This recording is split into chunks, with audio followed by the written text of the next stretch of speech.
Gary Gensler, how was his name? He was very against the crypto industry, and just was not a fan. And so when you're the Securities and Exchange Commission and you're a Charles Schwab or a BlackRock, any of these huge financial institutions that really impact how markets work, they weren't really all feed into the whole crypto industry, whether it's coins or the blockchain technology around it. Maybe the blockchain technology, they were investing there. Or the crypto itself, it was just something they weren't really all feet in, because they couldn't. Why put money into something that wouldn't be approved to be offered? There's nothing tangible holding on to any gold. Tell me more. So crypto is worth what I think it's worth. And like the US 30, it's worth what the market says it's worth. There's nothing tangible holding on to it. If I bought gold, I have something I can hold on to. I get an ingot, I get a coin, I get whatever. With Bitcoin, it's just a number. Everything's electronic on it. That's why people are afraid of it. Monkey. Yeah, I don't think you're far off there. You can't fold it and put it in your pocket. You can't touch it and give it to somebody else like you can a dollar bill, right? So that's what's made it very difficult for people to understand and appreciate. And it's not going anywhere. And so unlike the previous administration, the Trump administration, they put in, here, let me share this as a kind of a frame the conversation here. Let's see. It's role to avoid Trump's showdown, because as soon as Trump was going to take over, he was going to step down, because he knew the incoming administration had very different views of how crypto should be regulated and supported or not supported. So the crypto industry, if you will, they were super excited to get this guy out. Matter of fact, you could argue one of the reasons why Trump was able to win the election was through support of crypto enthusiasts, because they wanted a change there. And he catered to that very much on his campaign trail. Anyways, so this guy's out, new guy in, pro crypto, and you've seen how markets have reacted. And this even shows up with the different offerings that these large institutions like BlackRock, Charles Schwab, and all the rest, products that target that industry and target crypto coins. And the top ones mostly, of course, that whole industry has been blowing up as a result. Yeah. You know, I always said, oh, if it ever gets down below 50, I'll buy it, or 40, I'll buy it, or 30, I'll buy it. And then it went down, and now it's worth what, like 100 grand? I think it went up as high as 125, I think, and went down to like 80. So if we're talking about Bitcoin in particular, it was pretty volatile, right? It's all over the place a little bit compared to a U.S. Treasury bill. Two complete different animals, and they perform very differently. It's 90, 30, 382, and at its height in September was 122. It's at 90 right now. There you go. How about that? Well, let's look at this. Oh, I see it. So let's look at the max. Obviously, nothing up and down. Now, here's what's changed in the last couple of years. One, you had the change in administrations, right? A new administration with a very different attitude towards this whole industry. You also have state pension programs along with large institutional players, and soon there's going to be regulation. This stuff's pending. Changes to allow 401k providers to offer some of these alternative assets in their menu of options. And so I just don't see the money slowing down going into this asset. It only seems to be increasing. That could prop up the values artificially, just like that China stuff. The difference here is, in Bitcoin's case specifically, is that there is a fixed amount of coins. There's no way to make more. The takeaway is there's no way to make more. There is a fixed amount of coins out there, right? At some point, that it will drive the value in a certain way, in my opinion. So we'll see. Time will tell. And it's going to go from there. But my main point is that the market adoption of Bitcoin is not going down. It's only increasing. And this is not a recommendation to buy or sell or anything like that. Performance is no indicator of future. That's right. I'm not saying, okay, go rush out and buy it, but I will say the market adoption and the amount of people starting to hold Bitcoin is not going down. Yeah, and more people want it, and the more people look at it, the more value it is. Yeah, I get it. And it's a challenge. I think I don't discount the advice of only invest in things you understand. There's that too. I think that's important as well. And again, I'm not saying this is advice for somebody to go out and do it. I guess sector or area of wealth creation that's happening between that and artificial intelligence, what's going on there. Like, it's just some fascinating areas that 30 years ago have been like, what are you talking about? What are you investing in? And the naysayers on AI, oh, Terminator, they're gonna take over the world. Everything's disruptive, right? And you're dystopian when you think Terminator, but AI is going to happen. And there's a lot of things that a lot of people do today that will be taken over, that are mundane, useless tasks that you can have them do. And you can program it yourself. And that's what's beautiful about it. Yeah. It'll be an interesting world over the next 10 to 20 years as all that stuff starts to ripple out and change and scale. It's going to be super interesting. Yeah. I mean, I get these ads for AI trading bots, but it's $200-300 a month. And no, not going to do that yet. Once that market comes down or commoditizes, then I'll do it. But right now I'm doing that US 30 trading. It takes me like 10, 15, 20 minutes a day to look at it and watch what's going on. I'm sure I'll figure out my stride. A couple of buddies have done it. One started doing this 5 years ago. So the other thing too is, like, when you do the scalping, you have to realize that you're betting that the market's going to go up, because traditionally in the last 5 years, we've had a great market going up and up, and you have to train yourself to be able to sell. And that's something that's totally anti my brain. I just don't know how to do that, right? I couldn't explain to you how to short a stock. I understand it kind of, but I couldn't explain it. So if I can't explain it, I'm not going to put money behind it. And there's times in there I'm like, oh, I don't know what to do. And then I should have sold instead of buy positions. The jargon makes it more confusing. Sorry? I'm going to say that the jargon around it can make it sound confusing too. This is the system that I'm using, MetaTrader 4, and there's MetaTrader 5, and there's a bunch of different things. These are basically day trader things where you plug in where you want the stop loss and the profit and all that stuff, and you can bet. This is gambling. I don't care how you look at it. It's gambling. Yeah. And I'm not against it. It's just, I got to be very aware of that. But like, I know somebody that's made like $1 million doing this. Yep. The guy that's in charge of this is upwards close to managing $100 million worth of assets doing this. And he started off with 45, 60 million, which again, it's not, I don't know why I keep doing this. And it's just something fun to look at. It's something for me to learn. One of the guys I served with, he's a gun nut. He has his own gun store. He has all the licenses known to man to buy, sell, carry, fix, mill, all that stuff. He's got all sorts of whiz-bang cool things that I'm not allowed to even talk about in his store. You can sell any kind of firearm in California. So he is straight lace, clean nose, above board, everything. And last June, I went down to Costa Rica with my buddy Henry, who I also served with, and we had a 6-hour layover in LAX. I called up my buddy. I'm like, hey, we're going to be here for 6 hours. You want to hang out and have a beer or dinner or something? We can just chill out and meet. So we all caught up. Now, Henry is a retired deputy. This guy lives up in Sonoma. He retired a couple of years ago, and now he works for a gun club. It's an exclusive gun club, and he does it for fun, not even for the money. He does it because he enjoys guns. Yeah. He knows guns, right? So he teaches billionaires how to shoot guns, and he sells them like $6,000-7,000 shotguns every time he goes up, whatever, right? So I never put two and two together. I knew Eric was talking about the shooting thing. I never really understood what he was trying to get to. And then we sat down at a restaurant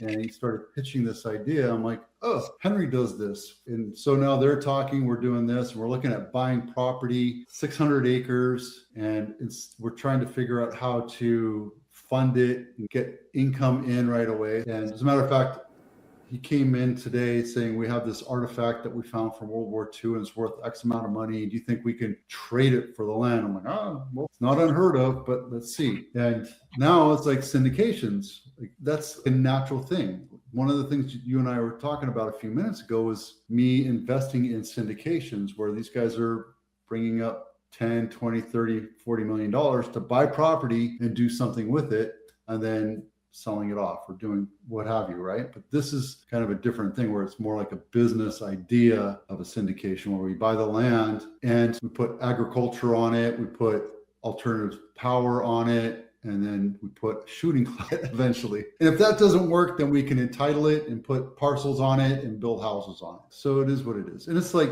when you're on top of one of the hills, you can actually see Magic Mountain. That's how close it is. Cool. You're probably really familiar with that area, right? Yeah, I just go up and down that area so often, but I know exactly the area you're talking about. Yeah. I don't think I realized that was considered or zoned agriculture, but it makes sense. That's why it hasn't been developed.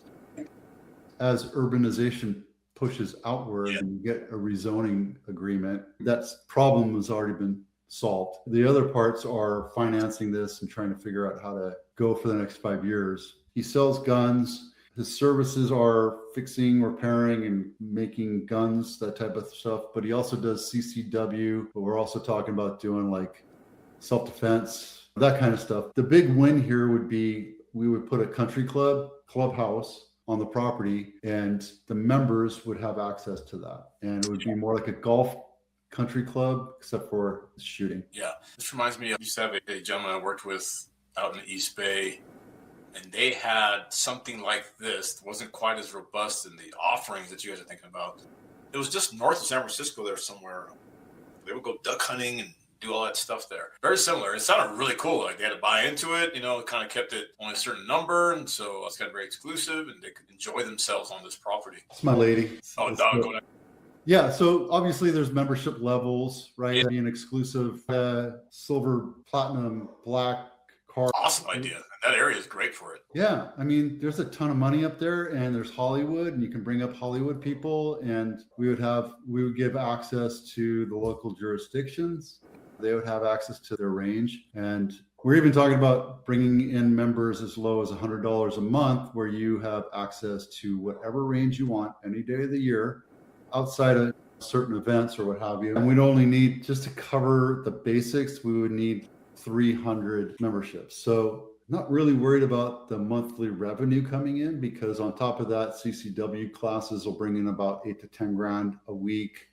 So it's not like we're trying to find the down payment of 50%. And like a developer, if you were a developer and I bought 100 acres of land and I wanted to put houses on it, there's a process you have to go through, the planning department, and you basically put out the little plat map saying this square is plat number 1, number 2, number 3, and all that. And you have the 100 units, you probably have, or 100 acres, you could probably have like anywhere from 600 to 800 houses put on that acreage. So you'd have to define everything else and say, these are the phases that we would go through. These are the houses that we're already planning. And as soon as that's entitled, the infrastructure can be put in, etc. I'm having him go through and kind of not really entitle it, but say, this is what the lay of the land is. This is where the ranges are going to be. This is going to be, this is where the apartments are going to be. This is where the clubhouse is going to be, that kind of stuff. So game plan for $100,000 a year, this is what you're going to get. This exclusivity and your personalized golf cart. Personal spot for your golf cart. You can just park it on the range, shoot from your car. Yep. You get a personal armorer, which means he goes up to the range with you. You get catered food. So if you're into that kind of stuff. Yeah, that'd be awesome. I was going to ask you, have you talked to your cousin about any of that? John the banker? Yeah. If he offered any strategies or solutions? His answer was, we don't do land. Land in agriculture is a whole different animal. Yeah. I can call up, I probably have 60, 70 people on my list and say, I need a loan for this house right now. I can get one. Yeah. For land in agriculture, it's a totally different animal. We're looking at USDA, small business loans, grants, all this other stuff. And it's just, everything's very limited. But so we're looking at alternative locations to get started, but he's in love with this property. And it's a good piece of property. We walked it. You got access to great parts of LA and get there no problem. So yeah, I think it'd be awesome. Yeah. 10 minutes away from the freeway. Yeah. Everything about it is freaking amazing. Cool, man. I'm curious about what your thoughts are on the real estate market. If you watch my daily videos, I don't expect you to, because I don't get them all, but yeah. You check in Well, here. the last couple of weeks I've been talking about this coming up. I'm like, don't expect anything, because that rate is tied into short-term business, short-term credit, that kind of stuff, not long-term mortgages. However, it does affect it. A drop in the rate, we expect it to happen, but that drop happens a week before the testimony. And the day after, it went up like 1/10 of a point. But here's the thing that you have to remember is our supply is low. Our buyer pool is even lower. There are buyers out there, but buyers want to be picky and sellers want to be stubborn. And that's where you say, this is where we are with this market.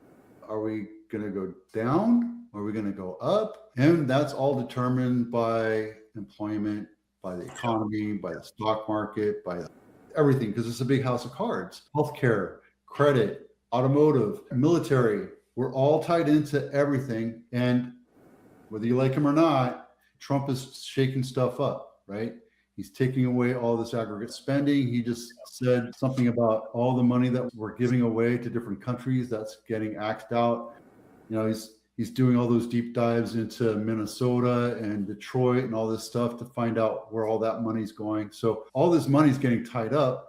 Ultimately, what that's going to do is hurt the economy because people are spending money somehow, some way. And we knew that when he came on board, he said that the economy is going to hurt for a while until we figure this out and get this thing fixed. Not a fan of that, but it is what it is. But on the same side of that argument is I've been hoping and praying for a downturn in the housing market because it will reinvigorate the buyer market.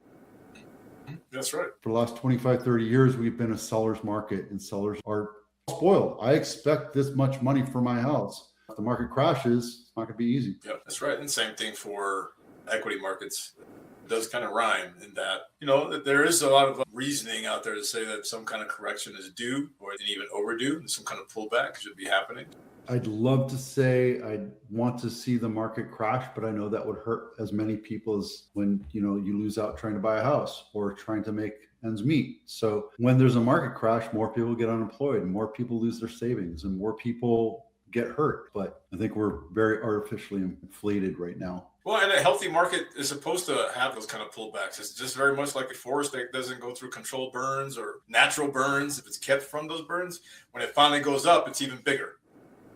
Markets are very much similar. They need to have these natural kind of cycles to them. And when you keep it from having those natural cycles, it makes for explosive situations. Right. Yeah, you know, we can blame California. And look, I'm no fan of Newsom either. Not a fan of Newsom, but I can tell you that California problems with the wildfires and the lack of, yes, it's our fault. It's California's fault that we're not taking care of our forests. I understand that. But it's also Oregon's fault, and it's also Washington's fault, and it's also Idaho's fault, and it's also British Columbia's fault. And Edmonton's fault. Everything on the West Coast is dry and it's not managed the way it needs to be because we're not doing those burns that we're supposed to be. And yes, it's our fault. Yes, it's Newsom's fault. But a bigger part of the problem is that we're not taking care of our forests. And it's sad. Because of that, our home insurance in certain areas, if you're in a fire zone, you can't get regular insurance. You have to go to Fair Plan. It costs you 3 times as much. Yeah. So that's just another tax that we have to pay as Californians or Americans or however you want to look at it because of poor management, poor bureaucracy, poor use of our high taxes. Yeah, it is a problem. I think that's why I thought it was a perfect example, speaking of our experience in California, and how that markets. You don't let things naturally burn or at least do some controlled burnings. A lot of those things can happen. You don't manage it correctly. It makes for even bigger disasters. Which is what happened. And same thing with our economy, right? If we don't do natural burns, normal burns, cycle expected burns, I want to say since 2016, I've been expecting the market to crash in the housing market. And all we've seen are plateaus. We've seen this, and then we go up. And now we're at 2025, and that is 2026. That means we're 2.5 cycles away from a big recession in the housing market. And that means that we're artificially inflated. However, when's it going to stop? What's going to be the card that breaks down the house of cards? It's not just the housing market. It's not just finance. It's everything else. Yeah, it'll make for an interesting next couple of years, and there'll be opportunities either way. So it's just, I think the takeaway is to pay attention and be in position to take advantage. Keep your money in cash. Is that what you're saying? Take all my money out of your stuff? No. Studies have proven over and over again that trying to time the market in that way is super hard. Very few numbers. The people who win that game versus the people who lose it, the house is definitely stacked against you.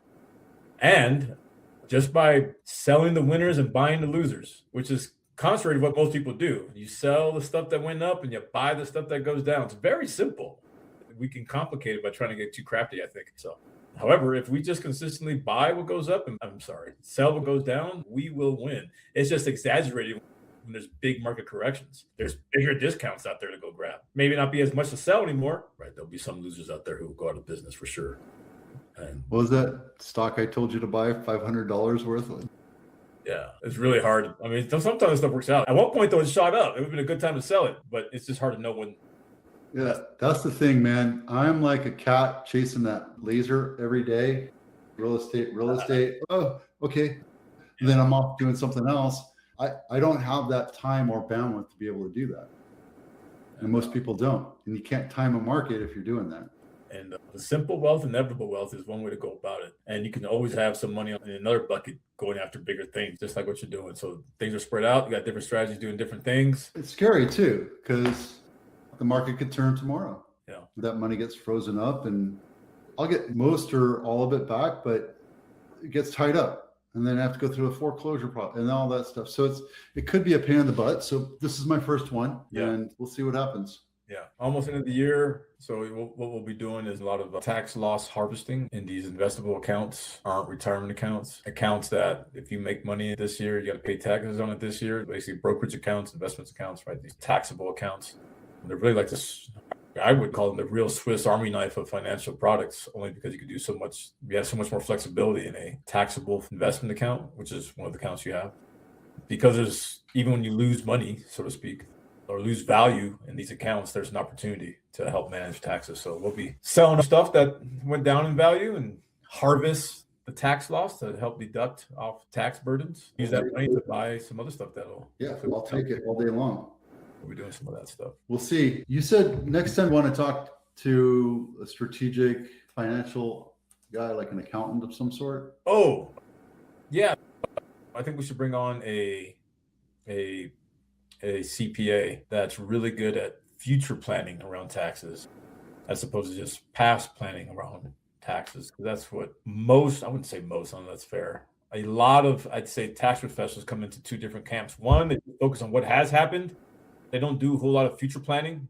They just look at the history, organize it the way they think it needs to be organized, and then do the reporting without much foresight or foreplanning about, okay, what do we do going forward to get in front of it, if that makes sense. So a good tax professional is somebody who's doing that with you. They're not just taking in what has happened and looking at the history and reorganizing it to tell the story to Uncle Sam. They're also doing future planning. Okay, this is the step we got to do today so that tomorrow your burden will be this instead of that. So they're going to try to help bridge the gap between what you're doing and what you need to do. When you're ready to have him come on, let me know. But to be clear, they're not magicians, right? However, they're going to do a lot more around making sure that there's a plan and a strategy to help minimize as much as they can. And get them to invest in